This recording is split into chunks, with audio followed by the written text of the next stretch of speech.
Hi everyone, Eric Nelson here once again, and thank you for tuning into my YouTube channel. For today, I am back with another book review on Gretchen Grossman's Ring Around the Rosary. Now, before I get into the review, I would like to mention that this is not a fiction book, this is another memoir. Now, I know I've only done a handful of reviews for memoirs, but I just wanted to mention early that this is a memoir, and it's also a memoir that, like the other memoirs that I have actually done, I found it to be very entertaining but of course it because it is a memoir of someone's life, it does have some sad moments, if not sad, but they're actually tragic. But in the case of religious corruption, nothing sad can come of it, but it's tragic because from my point of view, corruption really shouldn't exist within the realm of faith and the Almighty God. Now I know that I mentioned in other book reviews that I did not believe, but earlier this year I have come to believe in God, and I will explain maybe in a separate review, depending upon if I read a book that is similar to my own experience, or if I just want to make a video about what changed my mind. And I'll probably release a video maybe later this year, but I'm sorry, I'm getting off topic here. But basically, this book is about Gretchen Grossman's life. It's not only about religious corruption. It is about her life and going around the world, and of course the Rosary.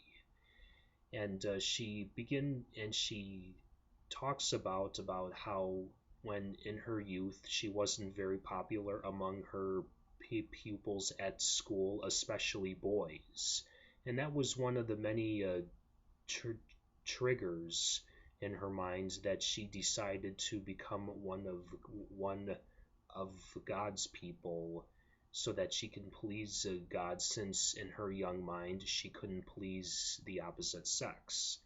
Now, of course, because she made this decision much early in her life, she wasn't fully equipped with the realities of being a nun, if not the preparations of what bad it can come of, meaning restrictions. So when she gets old enough, she's almost literally pushed into her what she thought was her passion by her own father and Monsignor. And of course, that's where the corruption begins. Now, my favorite part of the book is when she gains her independence and when she leaves the mother house. Now, I like this part of the book because, or not just because this is where she gains her independence and her freedom. Well, she may gain her independence, but she's not really gaining any freedom, maybe a little bit. And I say that because she decides to leave the mother house and re-enter the world and start a new life in the mid-60s.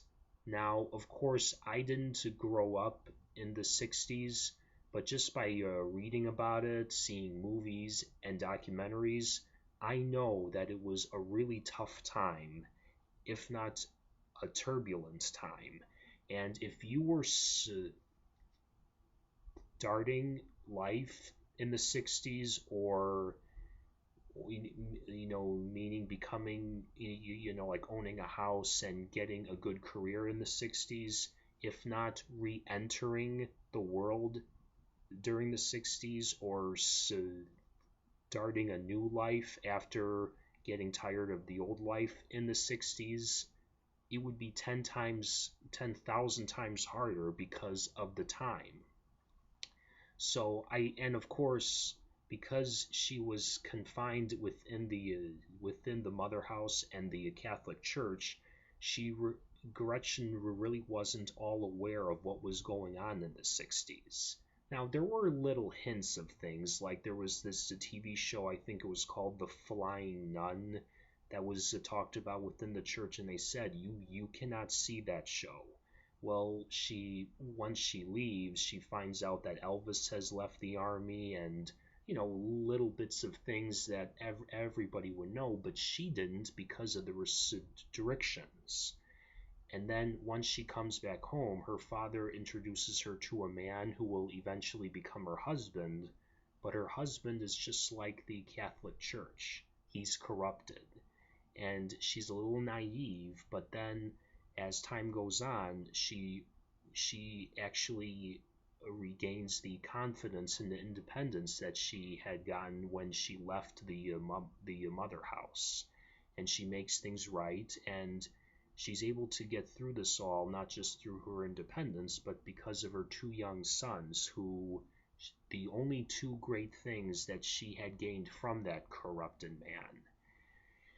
And I don't want to give any spoilers away, but it is well written within the plot, either on the back of the book or in the description on Amazon, that she did become a teacher, and she now is a grandmother. But the process of her success is well worth the read. And actually, that's an understatement now that I think of it. I believe that it's an adventure, a realistic adventure, and this memoir, I believe, can be a good lesson plan for her life, or just an entertaining modern fairy tale. So you can get this book anywhere, and I hope to see you all at the bookstore or the iBookstore.